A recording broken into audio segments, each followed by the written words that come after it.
Good morning student. Online tutorial Hindi class lecture 41 में Hindi literature में standard 8 के बच्चों का स्वागत है। बच्चों, आप प्रीवियस लेक्चर हिंदी लिटरेचर में अंकुश पाठ्य पुस्तक का 3 चैप्टर कलिंग विजय कहानी पढ़ रहे थे। इस चैप्टर में आपने कलिंग राज्य के बारे में पढ़ा, उसके सैन्य शक्ति के बारे में पढ़ा।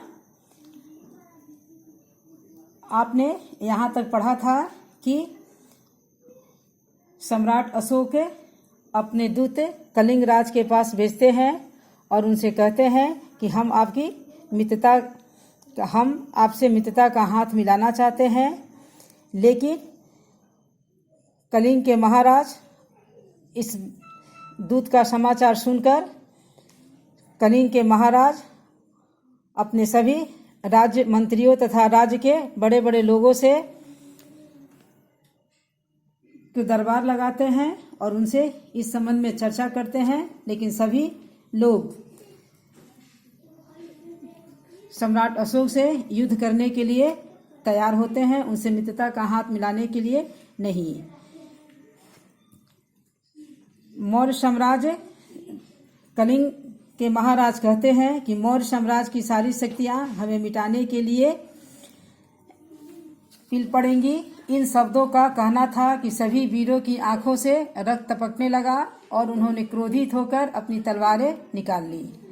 जब कलिंग के महाराज ने कहा तो उनकी बातों को सुनकर, उनके शब्दों को सुनकर उनके सभी वीर थे, उनकी आंखों से रक्त टपकने लगा और उन्होंने क्रोधित होकर अपनी तलवारें निकाली।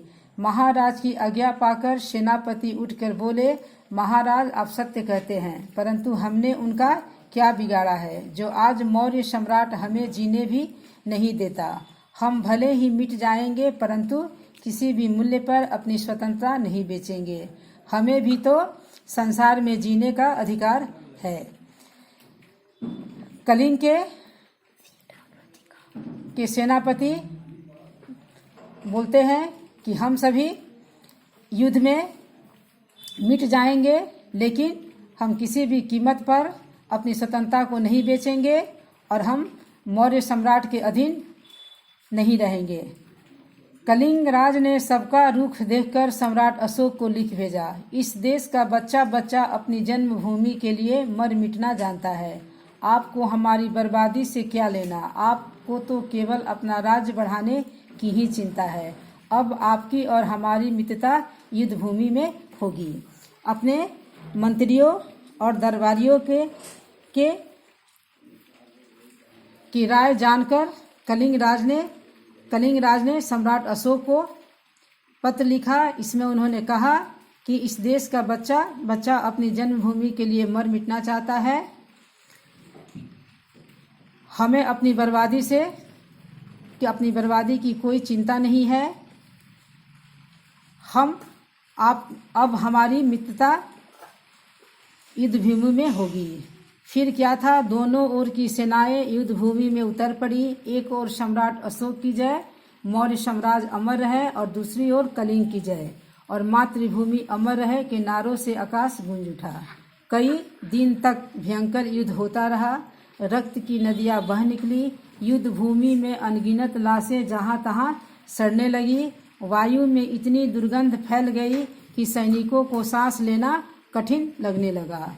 एशिया के सबसे बड़े सम्राट अशोक ने बहुत बड़ा मूल्य देकर कलिंग राज्य पर विजय प्राप्त कर ली। शिलालेख 13 के अनुसार युद्ध में कलिंग के 1.5 लाख सैनिक पकड़े गए और अनेक जख्मी हुए।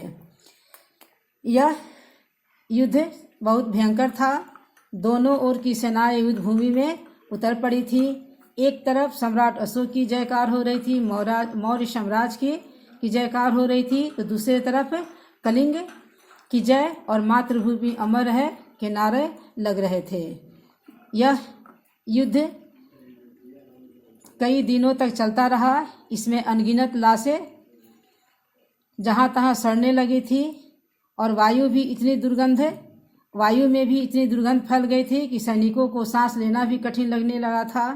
एशिया के सबसे बड़े सम्राट अशोक ने बहुत बड़ा मूल्य उन्होंने भी इसमें आपको कलिंग राज्य की तो क्षति हुई ही थी, लेकिन इसमें आपको सम्राट अशोक ने भी बहुत बड़ा मूल्य दिया था।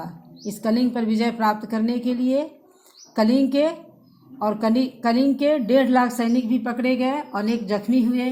कम से कम इस भयंकर युद्ध में दोनों ओर के लगभग 10 लाख सैनिक मारे गए या जख्मी हुए। असंख्य के हाथ टूट गए, असंख्य की टांगें टूट गई। लाखों अनाथ बच्चे जगह जगह पर रोने लगे। यह विचार आते ही युद्ध भूमि में खड़ा अशोक बच्चों की तरह फूट फूट कर रोने लगा।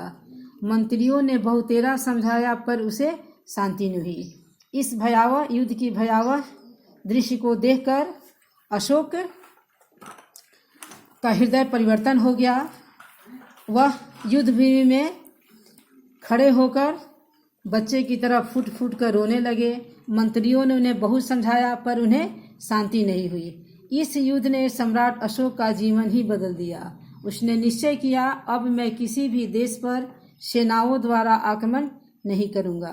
प्रेम का संदेश लेकर सारे संसार को एक माला में पिरोऊंगा। वह शिलालेख 13 में लिखता है, जितने मनुष्य कलिंग युद्ध में मारे गए, अब यदि उसका हजारवां भाग भी मारा जाए तो मुझे महान दुख होगा। यह सम्राट अशोक का सबसे पहला और अंतिम युद्ध रहा। यह सम्राट अशोक का पहला भी युद्ध था और अंतिम भी युद्ध था। इस युद्ध में उन्होंने बहुत बड़ा मूल्य चुकाया था और युद्ध भूमि में अनगिनत लाशें देखकर, अपाहिज लोगों को देखकर उनका हृदय परिवर्तन हो गया और उन्होंने फिर युद्ध न करने का संकल्प लिया। तो बच्चों, आज आपने चैप्टर 41 में आपने कलिंग विजय कहानी को पढ़ा। आप इस चैप्टर का कुछ शब्दार्थ पढ़ेंगे। उपजाऊ यानी कृषि के लिए उपयुक्त, उर्वर अनगिनत जिसकी गिनती न हो सके, खटकना यानी बुरा लगना, असंख्य यानी बहुत अधिक संख्या में।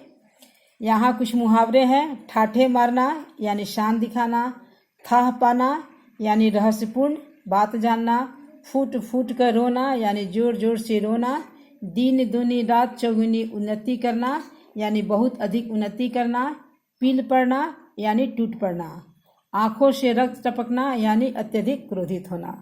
तो बच्चों, आज आप लेक्चर 41 में आपने कलिंग विजय कहानी को पढ़ा, इसके शब्दार्थ को पढ़ा। नेक्स्ट लेक्चर में हम इस चैप्टर का प्रश्नोत्तर करेंगे। आज के लिए धन्यवाद।